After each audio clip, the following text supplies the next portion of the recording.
A total of 1,892 cases of Omicron have been detected across 23 states and union territories so far, of which 766 have recovered or migrated according to the Health Ministry's data. Maharashtra has recorded the maximum number of cases at 568, followed by Delhi. Kerala, Rajasthan, Gujarat and Tamil Nadu. India's COVID tally has risen to 3,49,000 with 37,379 new cases, while active cases increased to 1,71,830 according to data which is updated in the morning. With a number of assembly elections slated for this year, political rallies and functions are happening even as various states suffer because of COVID-19 cases which are seeing a spurt. But do our politicians care at all? The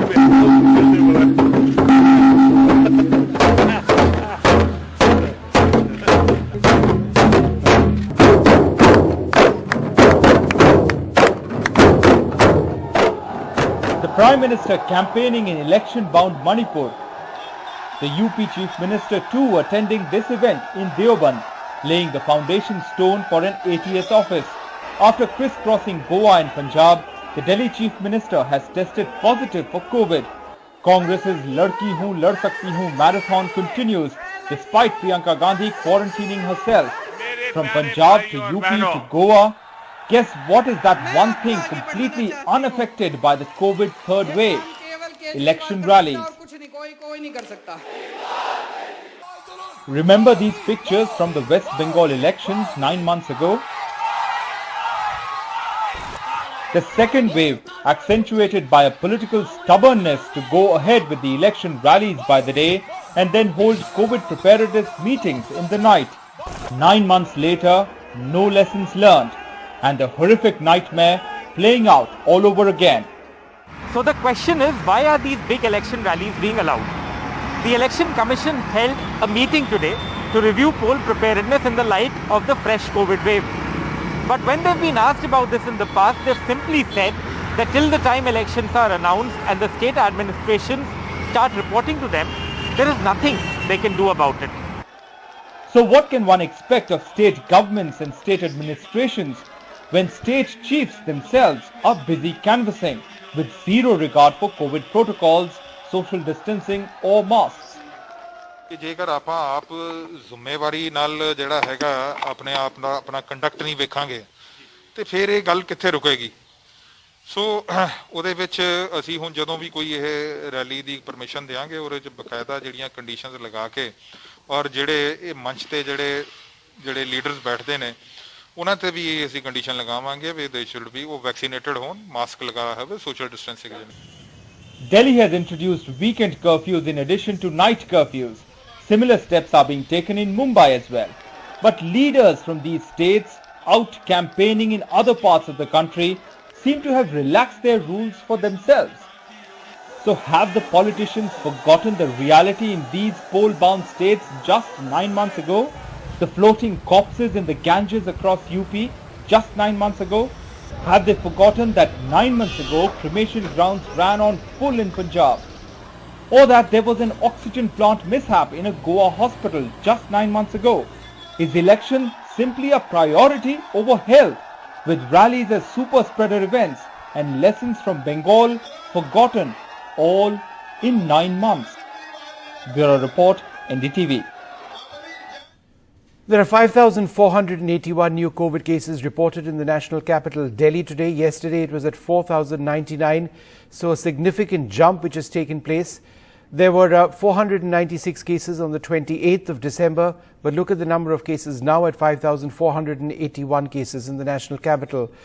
The COVID positive patients, 482, mild patients, 308, moderate patients, in other words, oxygen supported, 168, severe patients on ventilator support, 14. But that number is incongruous because some apps of the government of Delhi actually show that more than 60 individuals are on ventilator beds dedicated for COVID in the national capital, according to the government's own Corona app. So how many are really on ventilator at this stage? That's the big concern, the biggest concern of them all.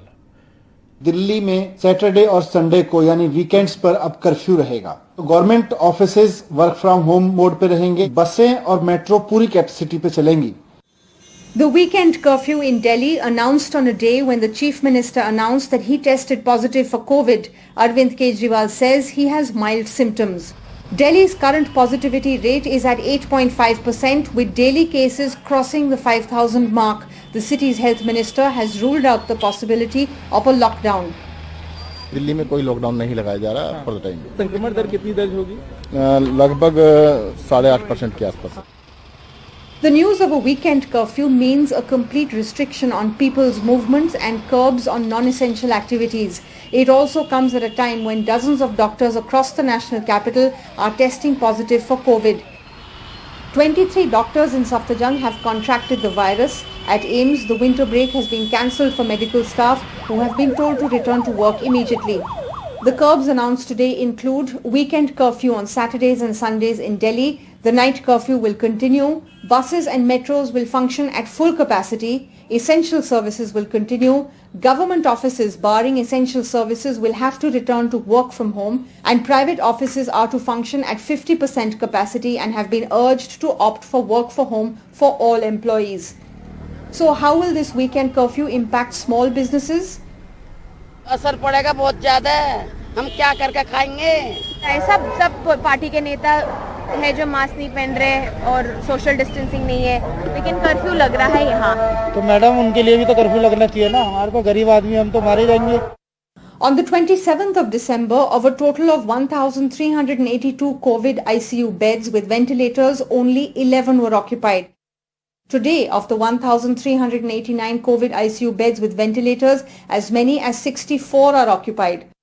On the 27th of December, of 10,400 COVID oxygen beds, 257 were occupied. The number of beds has now been reduced. Of the 8,547 oxygen beds, 553 are now occupied.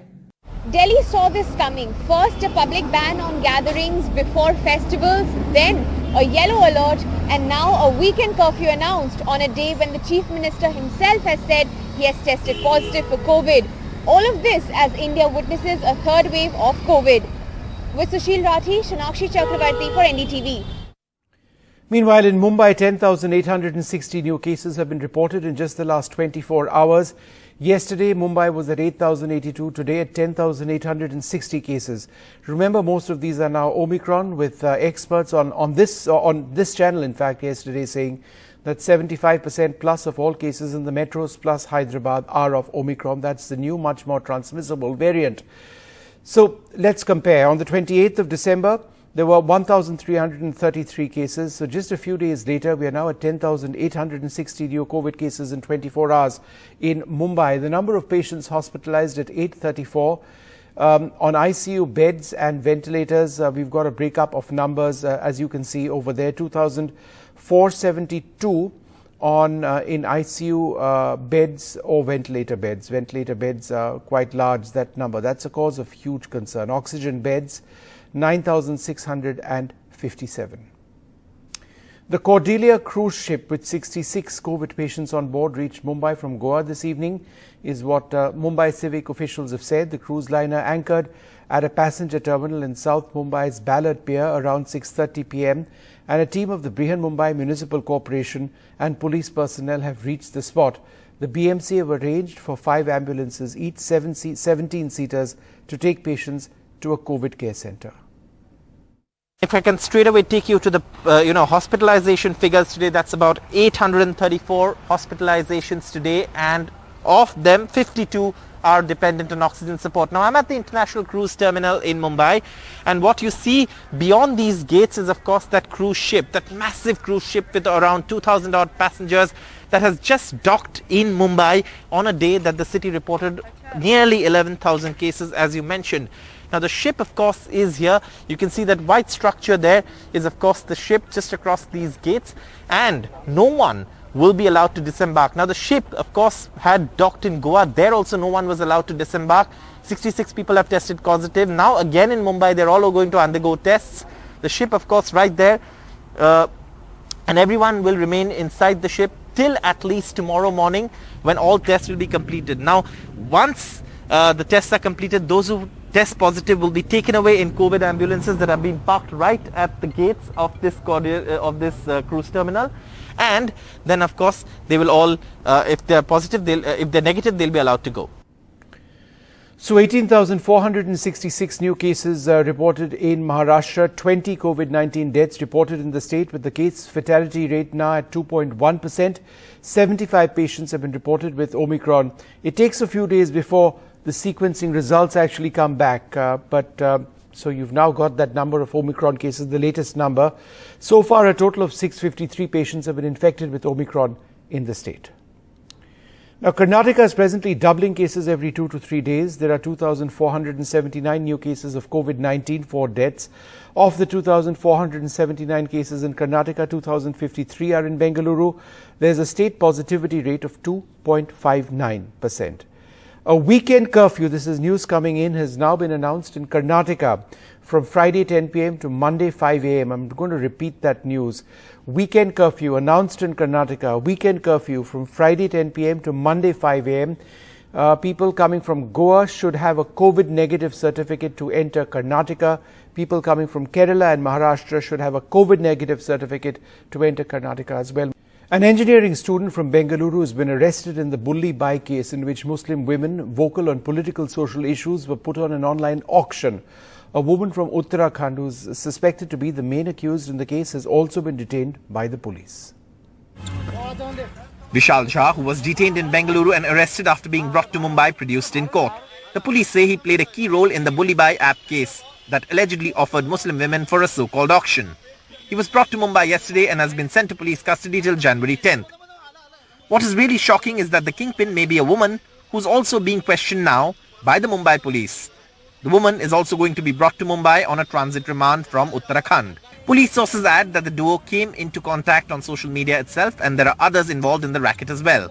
Sidra Patel, an activist, was one of the women who was targeted. She says she's relieved there has been some action. It's quite numbing. I mean, I cannot process that there's a 21-year-old and perhaps there's a woman who harbor so much hate towards the community that it is perfectly acceptable for them to auction a group of women who are probably, some of them are their mother's age, some of them are sisters' age.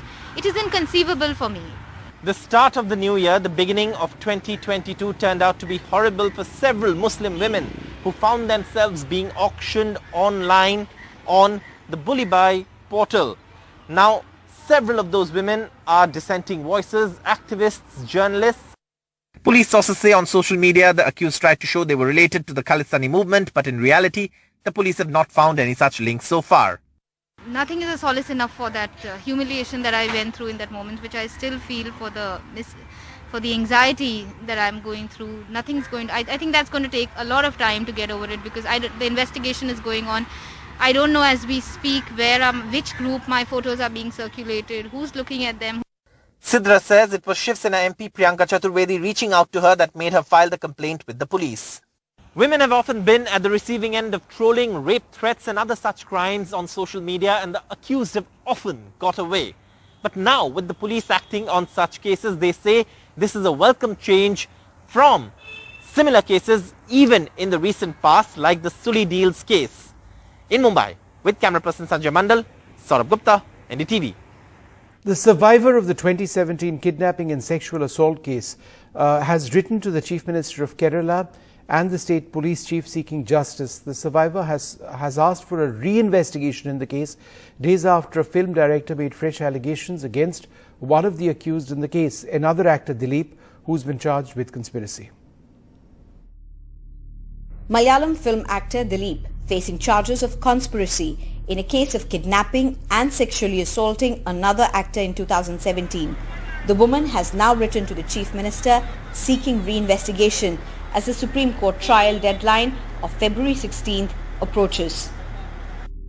Survivor seeks police reinvestigation based on latest allegations against accused actor Dileep. Plea comes days after new allegations by a director. Survivor raises concerns over justice after second special public prosecutor quits case within a year. Need justice, writes survivor to Chief Minister. among allegations raised by director Balachandra Kumar against accused actor Dileep, first in a letter to the Chief Minister of Kerala, include allegations of actor Dileep attempting to influence witnesses, of being in possession and watching the tape of the sexual assault against the actress even before the court granted access, as well as the presence of the prime accused in this case at actor Dileep's house. However, accused actor Dileep has rubbished these allegations as vendetta and conspiracy. Interestingly, both the accused and the alleged assault survivor have also written to the state police chief. Actor Dileep seeks inquiry, action against investigating officer of the sexual assault case, seeks withdrawal of police plea to investigate director Balachandra Kumar's allegations, alleges conspiracy by investigating officer and the director. This case related to the kidnapping and sexual assault of an actress from Kerala while returning from her work in 2017 in Kochi is under trial. And according to the court order, no proceedings of the trial happening within the court can be reported. With camera person SP Babu, Sneha Koshi for NDTV.